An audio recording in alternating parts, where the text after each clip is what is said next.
আসসালামাইকুম। আমরা আজকে তরল জৈব সার তৈরি করাটা দেখিয়েছি। এখানে মূলত আমরা 100 লিটার একটা ড্রাম নিয়েছি। সেই ড্রামে আপনার 10 কেজি ফ্রেশ গোবর, তারপর 10 লিটার গোচুনা, 1.5 লিটারের মতো চিটা গুড়, তারপর হচ্ছে 1 কেজি বেসন, 10 লিটার পুকুরের পানি, 1 কেজি ধানের কুড়া, 1 কেজি চাল ধোয়া পানি, 1 কেজি খৈল ভেজা, মানে খৈলটাকে একটু ভিজিয়ে রাখতে হবে, একটা কাঁচা ডিম খোসা সহ আমরা ওই ড্রামে দিয়ে দিব। সাথে এক মুঠো জঙ্গলের এবং হচ্ছে 100 গ্রাম টক দই। এই উপকরণগুলো একটার পর একটা ঢেলে আমরা এটা ডান দিক থেকে বাম দিকে আমরা হচ্ছে মিশ্রণ করব।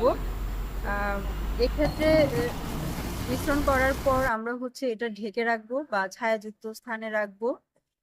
এবং প্রতিদিনই 3 বার করে 7 দিন, প্রতি 7 দিন আমরা এই ডান দিক থেকে বাম দিকে ঘূর্ণনটা এটা দিতে হবে। কারণ হচ্ছে আমাদের যে পজিটিভ ব্যাকটেরিয়া গুলো ডান দিক থেকে বাম দিকে যেগুলো যখন আমরা ঘূর্ণন দিই তখন এগুলো তৈরি হয়। এবং তারপরের 5 দিন আমরা হচ্ছে এই সারটা আমাদের সবজি বা গাছে ব্যবহার করতে পারবো, ফল গাছে। আহ প্রতি লিটার এখান থেকে আমরা প্রতি লিটার যদি নেই, এই 100 লিটার ড্রামে আমরা যে তরল জৈব সারটা তৈরি করেছি এটা থেকে যদি 1 লিটার তরল জৈব সার নিয়ে আরো 9 লিটার পানির সাথে মিক্স করে তারপরে আমরা এটা গাছে দিব। এবং আপনারা দেখবেন আমার উপজেলা আহ, ইউনিয়ন পরিষদে আমরা হচ্ছে একটি মাচায় সবজি চাষ করছি, লাউ চাষ করছি। পাতাগুলো কিন্তু কিছুটা লালচে হয়ে গিয়েছে। আমরা এটা দেওয়ার পর আমরা দেখবো যে আসলে রেজাল্টটা কি আসে। হুম। জানেন এখানে আমরা খৈল দিচ্ছি। খৈলটা এটা কীটনাশক হিসেবে কাজ করবে এবং এতে প্রচুর পরিমাণ নিউট্রিয়েন্ট থাকে, নাইট্রোজেন, পটাশিয়াম, ফসফরাস।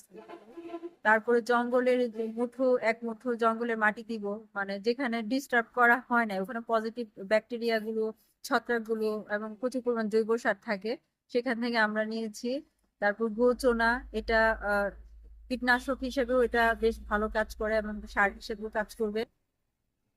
তারপর টক দই, আপনারা জানেন এখানে ভালো ব্যাকটেরিয়া থাকে এবং পজিটিভিটি তৈরি করে। তারপরে আমরা এখানে কি দিয়েছি, বেসনের সবগুলো ভালো ভালো জিনিস, এর প্রচুর জৈব সার রয়েছে। আহ, এবং এটা গাছের পোকামাকড় নিধনেও যথেষ্ট পরিমাণ সহায়তা করে। এটা আসলে আপনার গাছের বয়সের উপরও নির্ভর করে। যেমন আমরা যদি প্রথম দিকে ফুল এবং ফল আসার আগে আমরা একটা লাউ গাছকে বিবেচনা করি, তাহলে 1/2 লিটারের মতো লাগবে।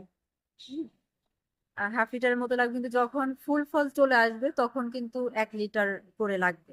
তো এটা গাছের বয়স এবং সংখ্যার উপর ডিপেন্ড করবে যে আসলে আমরা কতটুকু দিব।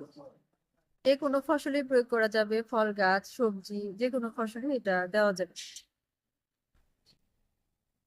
এই যে এখানে নিউট্রিয়েন্ট যোগ হচ্ছে এবং মাটির যে অনুখাদ্যগুলো দরকার হয় এগুলো এখান থেকেই তৈরি হয়। এবং হচ্ছে আপনার সাথে ফার্টিলাইজ করার সাথে সাথে আপনার সেচও দেওয়া হচ্ছে, পানিও চলে যাচ্ছে। নিউট্রিয়েন্টের পাশাপাশি আপনার এক হচ্ছে খাবারের মানে খাবার যোগ করছে, গাছের জন্য যে অনুখাদ্যগুলো দরকার হয় সেগুলো যোগ হচ্ছে। গাছের ক্লোরোফিলের পরিমাণটা বৃদ্ধি পায়, গাছের উৎপাদন ক্ষমতা বৃদ্ধি পায়, ফুল ফল সংখ্যা বৃদ্ধি পায়। নানাবিধ উপকার এটা থেকে পাওয়া যাবে। আসলে এখানে খুব বেশি খরচ হয় না। যে উপাদানগুলো খুবই স্বল্প দামে হয়ে যাচ্ছে। আপনার 100 লিটার সার তৈরি করতে আমাদের হচ্ছে ওই 200-250 টাকার মতো টোটাল খরচ হয় এবং হাতের কাছে জিনিসগুলো পাওয়া যায়। আমরা এখানে কোনো প্রকার রাসায়নিক সার দিচ্ছি না। রাসায়নিক সারের বিকল্প হিসেবেই এই সারটা ব্যবহার করা হবে।